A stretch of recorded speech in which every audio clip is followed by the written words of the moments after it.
너희 만민들아 손바닥을 치고 즐거운 소리로 하나님께 외칠지어다. 지존하신 여호와는 두려우시고 온 땅의 큰 왕이 되심이로다. 여호와께서 만민을 우리에게 나라들을 우리 발 아래에 복종하게 하시며 우리를 위하여 기업을 택하시나니 곧 사랑하신 야곱의 영화로다.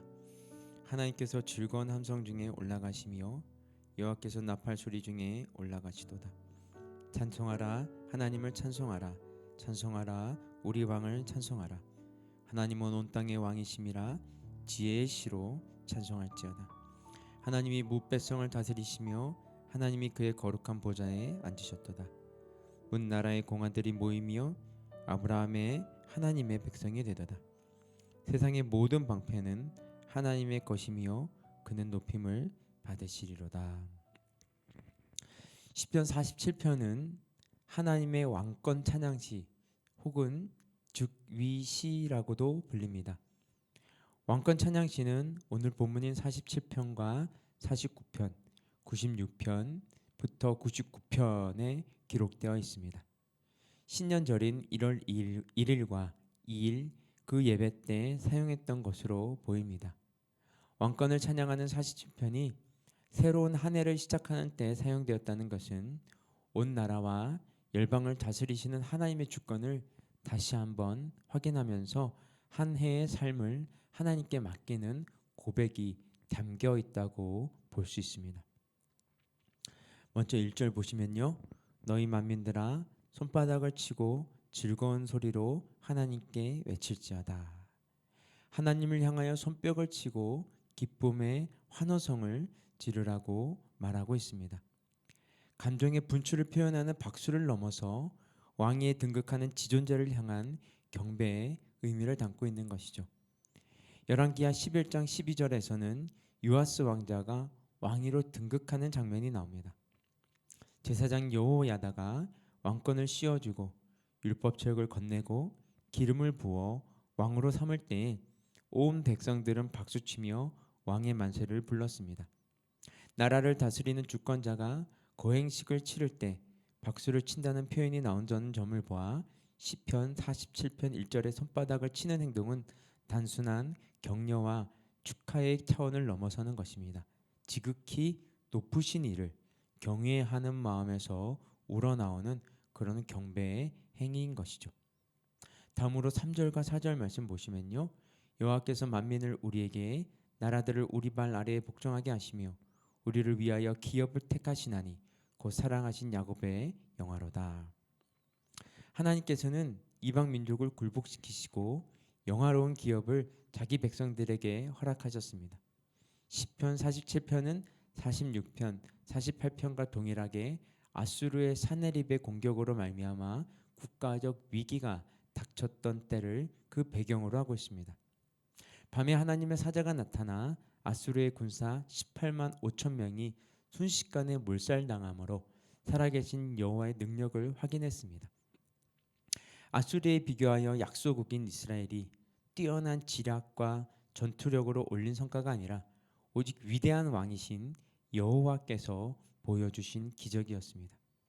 그래서 시편 기자는 오늘의 본문 3절과 같이 여호와께서 만민과 나라들을 우리의 발 아래에 복종하게 하신다고 고백할 수밖에 없었던 것이죠.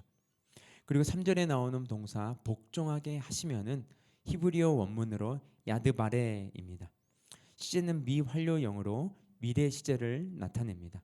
복종하게 하다, 질서를 되찾다, 인도하다라는 의미에서 야드베르가 미래 시제로 표현되었다는 것은 하나님의 통치가 단 한순간에 그치는 것이 아니라 과거에서부터 시작해서 현재를 거쳐 미래까지 계속해서 끊이지 않고 이어질 것을 말하고 있는 것입니다.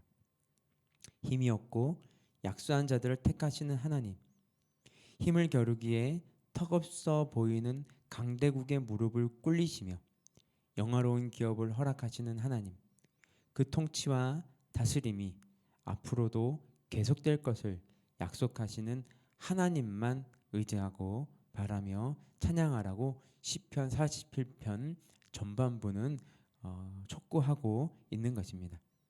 다음으로 5절입니다. 하나님께서 즐거운 함성 중에 올라가시며 여호와께서 나팔 소리 중에 올라가시는도다. 하나님께서 올라가신다 함은 보좌에 앉으심을 뜻할 수 있습니다. 이 구절을 하나님의 보좌인 언약궤를 사람들이 시온산으로 모시고 올라가는 행진의 묘사로 보는 학자들도 있습니다. 사무엘하 6장 15절을 보시면 하나님의 임재를 상징하는 언약궤가 다윗성으로 돌아올 때 이스라엘 백성들은 환호하였고 다윗 왕은 뛰놀며 춤추었습니다. 하나님께서 우리 위의 왕 되심, 그리하여 나의 삶과 인생의 주인이 하나님께 있음을 고백하는 신앙은 평생 동안 견지해야 할 우리의 자세인 것이죠. 다윗은 이스라엘을 통치하는 왕이면서도 하나님의 주권을 인정하고 그분의 다스리심을 기뻐하며 춤추었습니다. 한 나라를 다스리는 왕의 자리에 있으면서도 기꺼이 복종의 자리에 있기를 주저하지 않았던 것이죠. 마지막으로 7절에서 9절입니다. 하나님은 온 땅의 왕이심이라 지혜의 시로 찬송할지어다. 하나님이 무 백성을 다스리시며 하나님이 그의 거룩한 보좌에 앉으셨도다. 문 나라의 고관들이 모이며 아브라함의 하나님의 백성이 되도다. 세상 모든 방패는 하나님의 것이며 그는 높임을 받으시리로다. 보좌에 앉으신 하나님을 높이고 경배하기 위해 백성들과 지도자들이 한 자리에 모였습니다. 세상 모든 방패는 군사, 군대를 의미하며 땅에 존재하는 지도자들과 군대가 하나님의 주권을 인정하고 복종함을 뜻합니다. 이스라엘의 하나님, 이방 민족을 굴복시키신 하나님은 이제 온 세계의 하나님, 열방의 하나님이 되어시어 입술이 있는 모든 이들로부터 찬양과 경배를 받으시기에 합당한 분입니다. 인생의 주인공은 바로 나 자신이다 라는 구호를 외치며 하루하루를 세속과 방탕함 속에 살아가는 이들이 있습니다. 지식을 뽐내기도 하고 재력을 내세우기도 합니다. 업적을 나타내고 권위를 재확인하려 다른 이들을 깎아내리거나 주저함 없이 몹쓸 사람들을 간간히 목격합니다. 혹자는 하나님이 어디 계시냐고 말합니다. 창조의 섭리를 외면하며 탐욕과 불의와 추악함을 부끄러움 없이 과감하게 보여주는 세대입니다. 믿음이 없음과 폐역의 옷을 입고 하나님의 주권을 인정하지 않는 이 세대 속에서 시편 47편이 우리 마음속에 울려 퍼집니다. 경래에는 모든 사람들을 복종하게 하실 하나님의 통치를 마음에 그려봅니다. 나팔 소리가 울려 퍼지는 가운데 손바닥을 치며 다윗처럼 뛰놀며 춤추는 백성들이 온 땅에 충만할 것입니다.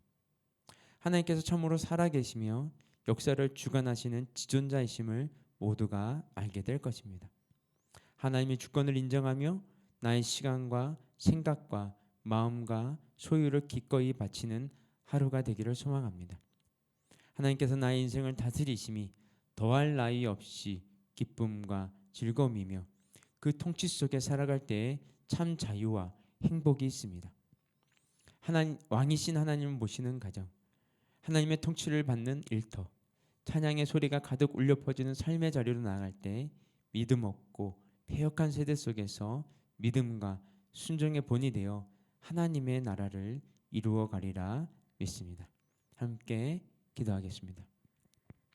하나님, 당신은 이 세상을 다스리는 통치자요, 그 주권자가 오직 하나님 한 분뿐이심을 알게 하시니 감사하며 보잘것없고 연약한 이스라엘 백성을 택하시고 영화로운 기업을 허락하신 하나님은 이제 우리의 왕이 되시며 참된 지도자가 되심을 고백합니다. 나의 시간과 생각과 마음과 소유를 전부 하나님께 올려드리오니 기쁘게 받아주시옵고 한없이 자비로운 그 다스림 속에서 평안과 즐거움을 누리게 하옵소서. 하나님의 주권을 인정하지 못하고 날마다 세속과 방탕 속에 살아가며 믿음이 없음과 폐역을 증명하는 이 세대 속에서 믿음이 있는 삶을 사며 순종의 옷을 입음으로 신앙을 증명하는 참된 그리스도인이 되게 하여 주시옵소서. 이 모든 말씀 예수 그리스도 이름으로 기도드렸습니다. 아멘. 우리 계속해서 개인 기도 제목 가지고 기도하며 나아가도록 하겠습니다.